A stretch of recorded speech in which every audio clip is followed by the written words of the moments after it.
Welcome back to the Deep Dive. Today, we are traveling back well over 2 millennia to ancient India to look at the story of Ashoka the Great. Hmm. And this is the story of a ruler who undergoes one of the most, truly profound personality shifts in the history of power. It's an incredible transformation. He goes from being this absolutely ruthless, blood-soaked conqueror to a moral emperor. And his philosophy is, quite literally, still etched in stone all across the Indian subcontinent. It is. And what's so amazing, what makes this deep dive even possible, is that we have his own voice, his confession, his ethical roadmap.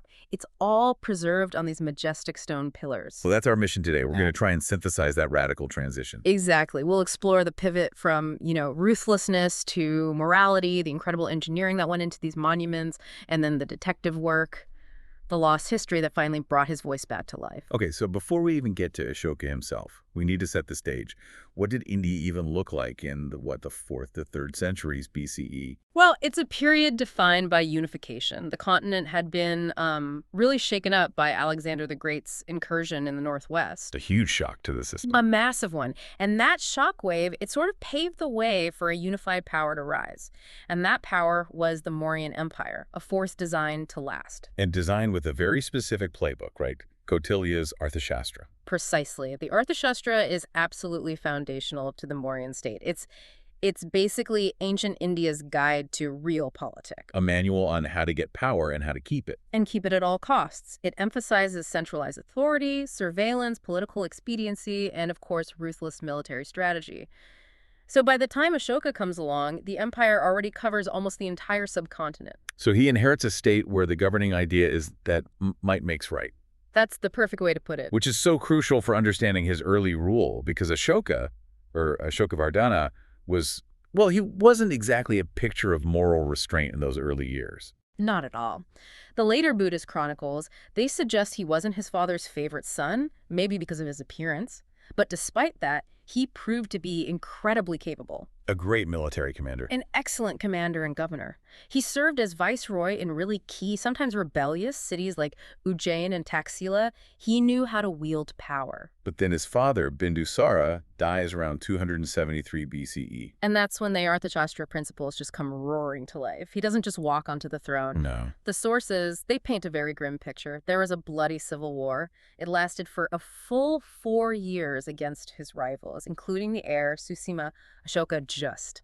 He secured the throne through overwhelming force. And this brutality, it leads to these notorious legends like the creation of Ashoka's Hell. Yes, a dedicated place for systematic torture. It was designed to instill absolute fear in his enemies and in the public. And that's what earns him that terrifying early name, right? Ashoka. Ashoka the Fierce, or Ashoka the Raging. And this ruler, fueled by ambition, he has one final goal to consolidate his power: Kalinga. The last major independent territory on the East Coast. Exactly. And conquering it wasn't just a challenge, it was an economic necessity. Kalinga controlled the vital maritime trade routes connecting the subcontinent to Southeast Asia. Sazarnabhumi. That's the one. So if you controlled Kalinga, you controlled a massive flow of wealth. So in 261 BCE, he launches the campaign, and this is it. This is the moment where everything changes. It is. The devastation of that war was catastrophic. But what makes it so unique is the confession that follows. From Ashoka himself. Directly from him, recorded in Rock Edict number 13. He doesn't let his scribes sanitize the victory. He documents the tragedy himself. 100,000 people slain. 100,000. 150,000 taken captive and deported. And, countless more dying from disease and starvation in the aftermath. That is just a shocking level of detail for an emperor to publish. You have to wonder, are those figures real? Or were they maybe inflated to make his change of heart seem more dramatic? That's a vital question. And historians do acknowledge, the numbers might be a bit exaggerated to emphasize his remorse, but the core reality of just immense visible suffering, that's undeniable. He's not shying away from it. Not at all. The text stares right into the horrific cost, and that forced a profound moment of reflection. Which led to this huge emotional fallout. You called it Dharmachakra. Exactly. Remorse caused by violence. Ashoka, the military victor, suffers this profound spiritual defeat. He realizes that a victory won through mass murder doesn't bring any real happiness. It's a total rejection of the Arthashastra. A complete rejection. And it leads to an instantaneous, definitive policy change. the ultimate pivot. He replaces the sound of the war drum with the sound of the Dharma, the Dhammagosha, a total paradigm shift. He abandons military conquest for moral outrage. A spiritual victory. A spiritual victory, Dharmavijaya. And this conversion, it was cemented by Buddhist figures who guided his new philosophy of governance. And this is where the pillars come in. He needs a way to communicate this huge shift to a massive multilingual empire. And that required an incredible transfer of state resources, right? Away from the military and into engineering. It did, and these pillars are truly magnificent. We're talking about monolithic shafts carved from a single piece of stone. Single piece. How big? 12 to 15 meters high, weighing 50 tons or more. All quarried from a specific buff-colored Chunar sandstone near Varanasi. The skill to get that out of the ground without it fracturing is just incredible. I just can't wrap my head around the logistics. Transporting 50 tons of stone for hundreds of miles with no modern machinery and, just standing it up perfectly. It's ancient logistics at its absolute peak. Comparable to any of the great wonders of the world, they used the Ganga River as the main transport artery. So giant rafts. Giant wooden rafts. They drag these shafts out of the quarry and float them across the empire to over 30 strategic locations. And once ashore, it was pure brute force. Rollers, thousands of animals, and sheer manpower. It wasn't just piety then. It was a show of force. A potent assertion of Mauryan logistical and political dominance. Look what we can do. And then there's the finish itself, this famous Mauryan polish. How did they get that glass-like sheen on sandstone? It is still a mystery that confounds archaeologists. That high-gloss, weather-resistant finish has protected the stone for over 2,000 years. What's the leading theory? Well, it was probably an extremely labor-intensive process of continuous hand polishing, using finer and finer abrasive powders like quartz or even corundum dust over weeks or months, maybe with some kind of natural sealant rubbed in to seal the stone's pores. That attention to detail is just staggering. And it all culminates in the capitals on top, especially the lion capital of Sarnath. Ah, the Sarnath capital. It's now India's national emblem. It's a perfect blend of influences. You can see some Achaemenid and Hellenistic artistic styles. Those global contacts. Right, but they're all combined with deeply dharmic symbols. The 4 lions, they're roaring in the 4 directions, symbolizing the proclamation of the Dharma to the whole world. And below them, the wheel. The Dharmachakra, the wheel of law, signifying the eternal movement of moral governance. And the 4 animals on the base, the elephant, bull, horse, and lion, they represent different phases of the Buddha's life. So these pillars were designed to speak forever, but they fell silent for about 1,000 years. What happened? How did people forget? The key was linguistic decline.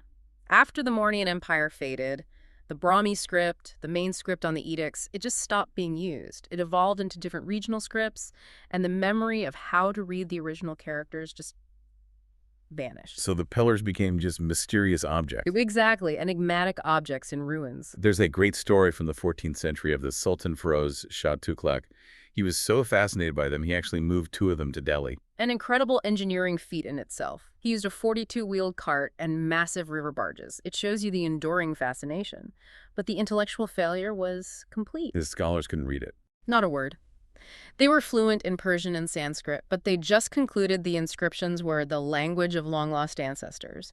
The entire historical narrative was locked away. Until the 19th century. And the key arrives in the hands of James Prinsep, a numismatist, right? Not a linguist. That's right, a coin expert working for the East India Company. And his breakthrough was so methodical, he gathered copies of inscriptions from all over. But his first success wasn't with Brahmi, it was with Kharoshthi. Another ancient script. From the Northwest. And he cracked it using bilingual Indo-Greek coins. They had Greek on one side and Kharoshthi on the other. It gave him a phonetic key. A foothold. So how did he use that to tackle the much more widespread Brahmi script? Pattern recognition. It was a genius move. He noticed that certain repeating characters appeared at the end of short inscriptions near stupas, usually designating the donor. The person who gave a gift. Right, so he hypothesized that these repeating symbols must represent structural words like danam, gift, or donation.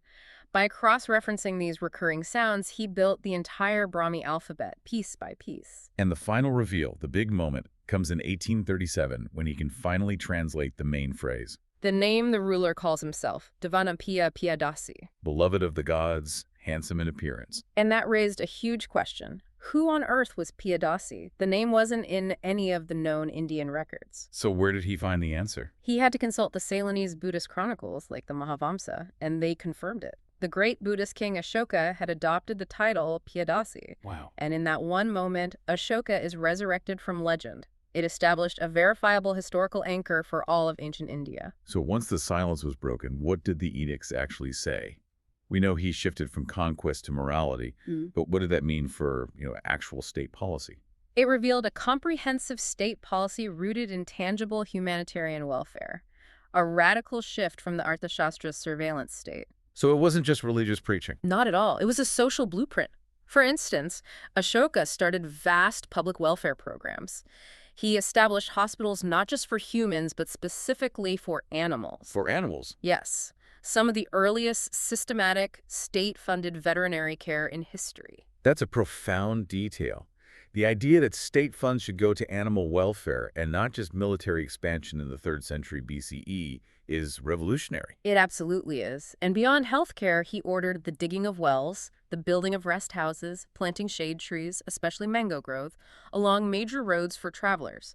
It was a practical definition of Dharma as public service. All based on the principle of ahimsa, nonviolence. Yes. He banned animal sacrifice completely. He severely restricted the killing of specific animals, even for the royal kitchen.